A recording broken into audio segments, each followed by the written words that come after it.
हरदेव जोशी राजकीय कन्या महाविद्यालय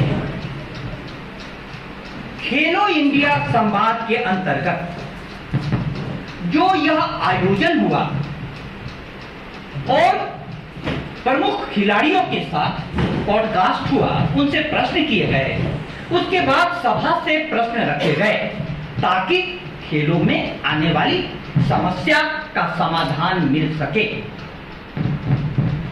इस अवसर पर आदरणीय मंच एवं प्रिय खेल प्रेमियों, आप यदि भारत की फिलॉसफी को देखिएगा, दर्शन को देखिएगा, भारत की सोच को देखिएगा, तो स्वामी विवेकानंद को याद कीजिए तो आपको पता चलेगा कि खेल के बारे में भारत का दर्शन क्या कहता है। स्वामी विवेकानंद कहते थे कि तुम गीता पढ़ने की अपेक्षा फुटबॉल के द्वारा स्वर्ग के अधिक समीप पहुंच सकोगे। कोई धर्म का व्यक्ति ऐसी बात कहेगा? गीता पढ़ने की अपेक्षा तुम फुटबॉल के द्वारा स्वर्ग के अधिक समीप पहुंच सकोगे। हमारी संस्कृति की एक प्राचीन पंक्ति है, शरीरम आद्यम खलु धर्म साधनम। शरीर सारे धर्म का मूल साधन है। राष्ट्रकवि दिनकर जी के शब्दों में कहूं तो पत्थर सी हो मांसपेशियां, लोहे से भुजदंड अभय, नस नस में हो लहर आग की, तभी जवानी पाती जाए, तभी जवानी पाती जाए। आपकी जवानी तभी जय पाएगी। अब मैं तुम्हें यह बात बताना चाह रहा हूं कि खेल हमारी संस्कृति ने, भारतीय दर्शन ने पूरे जीवन को खेल माना है, पूरे जीवन को खेल माना है। अब भारत में खेलों की वास्तविक स्थिति क्या है? आप थोड़ा सोचिए। सरकार के पास सही सुझाव जाने चाहिए और वास्तविक धरातल की स्थिति जाननी चाहिए। हमारे जहां पर यह सोच है कि पढ़ोगे, लिखोगे, बनोगे नवाब, खेलोगे, कूदोगे, होगे खराब, यह एक सामान्य सोच थी। जिनका हम जन्म दिवस मना रहे हैं 29 अगस्त को, मेजर ध्यानचंद जी की पूरी जीवनी को आप ध्यान से पढ़ें। भारत को ओलंपिक जिताने वाला व्यक्ति जीवन के अंतिम क्षण में लीवर कैंसर से सामान्य वार्ड में मरा है। उसके पास पैसे की कमी थी, घर में कोई सुख सुविधाएं नहीं थी। एक फोटोग्राफर गया था, उसने कहा कि सर आपका फोटो ले लो। उन्होंने कहा कि मत लो। क्यों आप मना कर रहे हैं? बोले कि मेरे पैंट फटे हुए हैं। और फोटो में आएगा तो कोई भी खेल की दुनिया में प्रवेश करने से पहले 10 बार सोचेगा। मैं कहना यह चाहता हूं कि जब मेजर ध्यानचंद, यदि वो क्रिकेट के खिलाड़ी होते, क्रिकेट के जादूगर होते, तो उनके पास अकूत संपत्ति होती और वे भारत रत्न होते। खेलों के साथ ऐसा भेदभाव क्यों? शिक्षा जगत आपको कुछ बहुमूल्य सुझाव दे सकता है। आप देखिए, 100 रुपए में से कोई भी पिता पढ़ाने के लिए अपने बच्चों के लिए कितना पैसा लगा देता है? 50% से ऊपर, 50 रुपए से ज्यादा लगा देगा। लेकिन हमारी सरकार कितना खर्चा कर रही है? निर्धारित था 4%। कहा गया था कि 6% तक आप बजट को बढ़ाइए जीडीपी का, और आज खर्चा हो रहा है 2.5%। क्या यह विचारणीय नहीं है? आज पूरा देश शिक्षा की दशा को लेकर के, दुर्दशा को लेकर के इस हालात में पहुंच गया कि सुप्रीम कोर्ट ने शिक्षा संस्थानों को कहा है कि अवसाद और आत्महत्या को रोकने के लिए आप विशेष कार्य योजना बनाइए। तो जिस देश में शिक्षा की यह हालत है, उस देश में खेल की क्या हालत होगी, हमें ध्यान से सोचना होगा। क्योंकि हमारी संस्कृति कहती है, किराता अधिनियम पुस्तक में है कि भारत को, राजा को सही सलाह देनी चाहिए। अब खेलों में जो वास्तविक स्थिति है यह है कि सबसे ज्यादा क्रिकेट में पैसा है। क्रिकेट को बहुत ज्यादा कवरेज मिल रहा है। यहाँ के राष्ट्रीय टीम के खिलाड़ी नीलेश मैडा जी के पिताजी धनेश्वर मैडा जी ने हमें बुलाया था भाषण देने के लिए खेल युवा दिवस पर। वो राष्ट्रीय टीम के कोच हैं।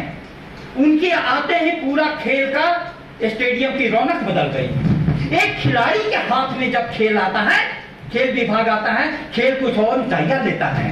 एक शिक्षाविद के हाथ में जब शिक्षा विभाग आता है, शिक्षाविद कुछ और तरीके से देखा जाता है। हमारे देश की प्रमुख समस्या पर एक यहां से सुझाव आया, कितना अच्छा सुझाव था। सारे खेल संघों को देखिए, सारे खेल संघ अधिकतर गैर खिलाड़ियों के हाथों में हैं। जब व्यक्ति अपने जीवन के अनुभव से किसी बात को नहीं देखेगा, एक खिलाड़ी के हाथ में खेल संघ नहीं हो, एक शिक्षाविद के हाथ में शिक्षा संस्थान नहीं हो, तो भारत बहुत बड़े खतरे में पड़ने वाला है। मैं कहना यह चाहता हूं कि यह हमारा संवाद वस्तुतः भारत को 2036 ओलंपिक की जो तैयारी की जा रही है उसमें आप जानिए। मैंने कहा jack of all trades but master of none.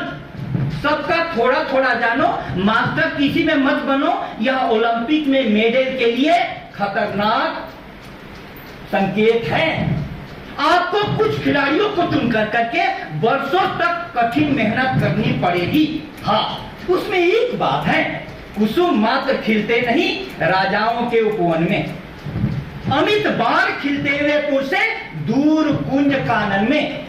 कौन जाने रहस्य प्रकृति का बड़ा अनोखा हाल, गुदड़ी में रखती चून चून कर बड़े कीमती लाल, गुदड़ी में रखती चून चून कर बड़े कीमती लाल। वो कीमती लाल बांसवाड़ा में धनेश्वर मैडा जी, नीलेश मैडा जी, वीरभद्र सिंह चौहान निकल रहे हैं। इनको पहचान भी तो मिलनी चाहिए।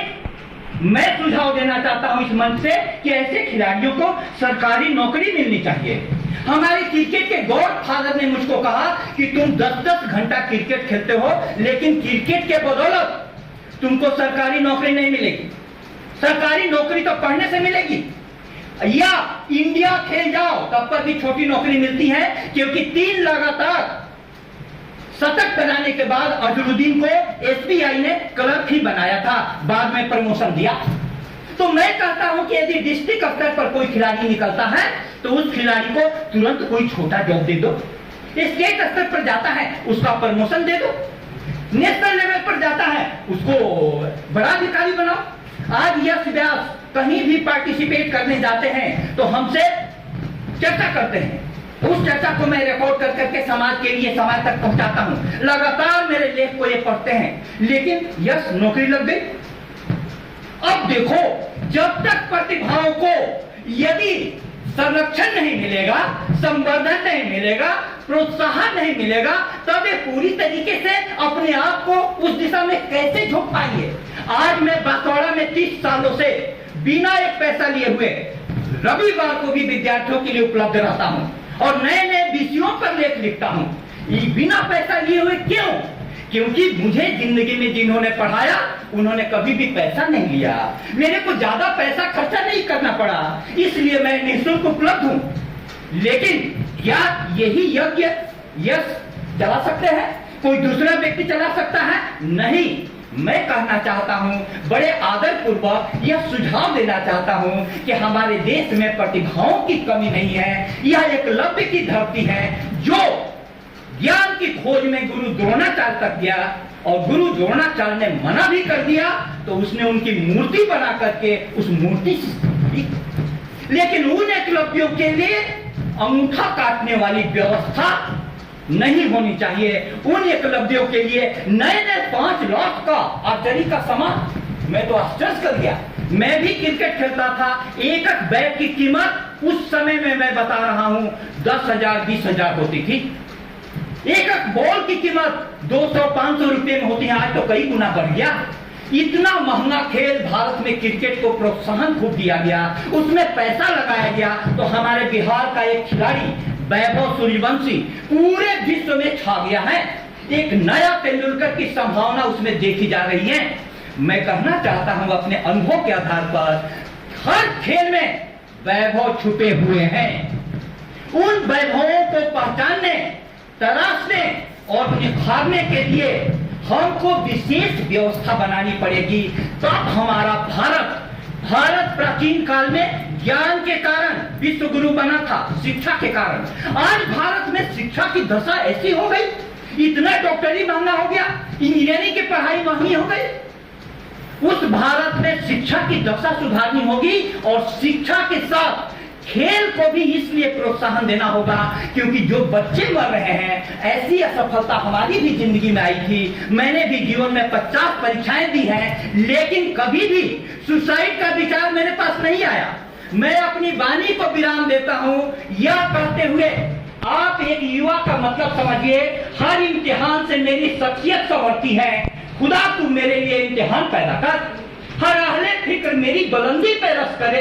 तू अपनी सोच में इतनी उड़ान पैदा कर, तू अपनी सोच में इतनी उड़ान पैदा कर। जीवन में जो भी मुश्किलें आती हैं, जीवन में जो भी चुनौतियां आती हैं, उससे जिंदगी निखरती है, उससे जिंदगी संवरती है।